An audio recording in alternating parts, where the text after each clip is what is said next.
Welcome back to our channel. இன்னைக்கு class 5ல் நம்ம என்ன பார்க்க போகிறோம் அப்படின்னா டென்சஸ்.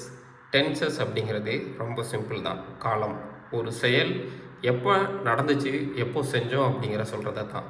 அதாவது அந்த செயல் வந்து இப்போ நடக்குதா, இல்லை ஃப்யூச்சரில் நடக்க போதா, இல்லை ஆல்ரெடி நடந்து முடிஞ்சிருச்சா அப்படிங்கிறத தான் நம்ம ஒருத்தருக்கு புரிய வைக்கணும், சொல்லணும் அப்படின்னா கண்டிப்பாக டென்ஸ் அப்படிங்கிறது முக்கியம். நான் முன்னாடியே சொன்ன மாதிரி தான் இது வந்து பிகினருக்கான ஒரு கிளாஸ்.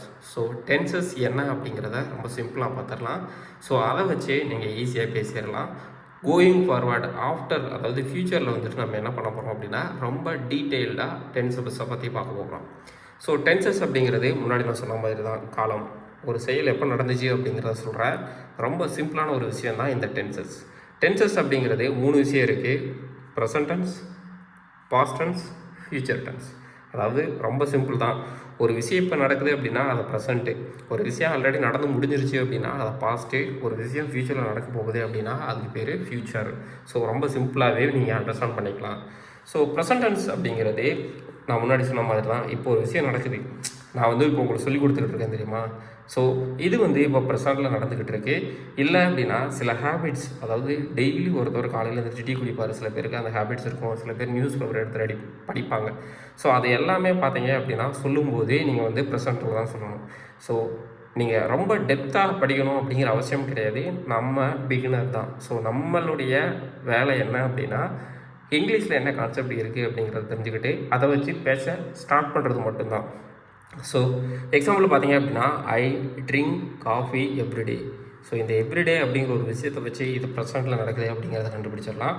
அதே மாதிரி I am drinking coffee now அப்படிங்கிற இந்த வேர்டை வச்சு இது வந்து ப்ரெசண்ட்டில் தான் நடக்குது அப்படின்னு ரொம்ப சிம்பிளாக கண்டுபிடிச்சிடலாம். இப்போ அப்படியே பாஸ்ட்டில் போய் பார்க்கலாம். பாஸ்ட் டென்ஸ் அப்படிங்கிறது இறந்த காலம். நான் ஆல்ரெடி முன்னாடி சொன்னதா ஒரு விஷயம் வந்து நடந்து முடிஞ்சிருச்சு. மேக்ஸிமம் பார்த்தீங்க அப்படின்னா சென்டென்ஸோட அந்த வெர்பு இருக்குல்ல, அதோட ஈடியில் வந்து முடிஞ்சு அப்படின்னா அது வந்து பாஸ்ட் டென்ஸ் அப்படின்னு சொல்லுவாங்க. எக்ஸாம்பிள் பார்த்தீங்க அப்படின்னா ஐ ஒர்க்டு எஸ்டர்டே, நான் நேற்று வேலை பார்த்தேன். சம் இர்ரெகுலர் வெர்பு இருக்கும், சம் இர்ரெகுலராக மாறும். ஐ ஏட் ஃபுட், ஈட்டோட பாஸ்ட்டு தான் ஏட். ஸோ இது வந்து இப்போதைக்கு நமக்கு வேணாம். ஏன் அப்படின்னா நம்ம வந்து பிகினராக இருக்கோம்.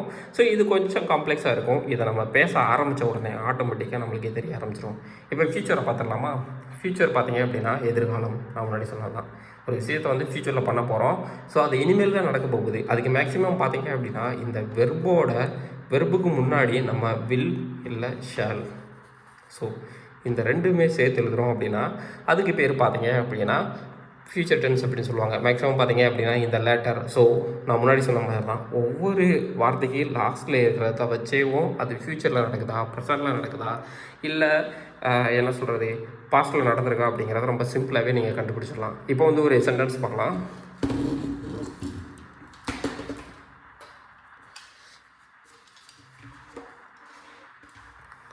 இப்போது இந்த ஒரு 3 வேர்ட்ஸ் வந்து நீங்கள் எடுத்துக்கோங்க. ரொம்ப சிம்பிளான ஒரு வார்த்தை தான். ஐ ஈட் ரைஸ், அதாவது நான் சாதம் சாப்பிடுகிறேன். ஐ ஈட், சாப்பிடுகிறேன் அப்படின்னா என்ன பண்ணுறான், இப்போ நடந்துக்கிட்டு இருக்கு. ஸோ அது வந்து present tense. I ate rice, நான் சாதம் சாப்பிட்டேன். அதுங்கிறத இந்த ஏட் அப்படிங்கிறத வச்சு டிசைட் பண்ணிடலாம். ஃப்யூச்சரில் சொல்லும் போது என்ன சொல்லணும்னு சொல்லியிருந்தேன், ஐ வில் ஏட். அதாவது ஃப்யூச்சரை பொறுத்தளவுக்கு வில் இல்லை ஷால் வந்து நீங்கள் ஆட் பண்ணிட்டீங்க அப்படின்னாவேவும் அதுக்கு வந்து ஃப்யூச்சர். ஸோ நான் சாதம் சாப்பிடுவேன் அப்படின்னு ரொம்ப நீங்கள் ஈஸியாகவே இங்கிலீஷை வந்து கற்றுக்கலாம். ஸோ நான் சொல்கிறது தான், இங்கிலீஷை நீங்கள் லேர்ன் பண்ண ஆரம்பிக்கிறீங்க அப்படின்னா இன்டெப்த்தாக வந்து ஒரு கான்செப்டை நீங்கள் படிக்கணும் அப்படின்னு நினைக்கக்கூடாது. கான்செப்ட் என்ன அப்படிங்கிறத புரிஞ்சுக்கிட்டு அதை வச்சு நீங்கள் ஸ்டார்ட் பண்ண உங்களுக்கு ஆட்டோமேட்டிக்காக இங்கிலீஷ் வர ஆரம்பிச்சிடும். ஸோ என்னடா இவன் சும்மா வர்றான், சும்மா நார்மலாக சொல்லி கொடுக்குறானே, இதை வச்சு எப்படி பேச முடியும் அப்படின்னு நினைக்காதீங்க. நீங்கள் இந்த சின்ன சின்ன கான்செப்டை வச்சு நீங்கள் டெய்லி வந்து ப்ராக்டிஸ் பண்ணுறீங்க அப்படின்னா உங்களால் இங்கிலீஷை ஸ்டார்ட் பண்ண முடியும், பேசுகிறதுக்கு ஸ்டார்ட் பண்ண முடியும். ஸோ நம்மளுடைய கிளாஸஸை தொடர்ந்து கவனிங்க. சிம்பிளாக சொல்கிற விஷயத்தை ஃபாலோ பண்ணுறீங்க அப்படின்னாவே உங்களால் இங்கிலீஷ் பேச முடியும்.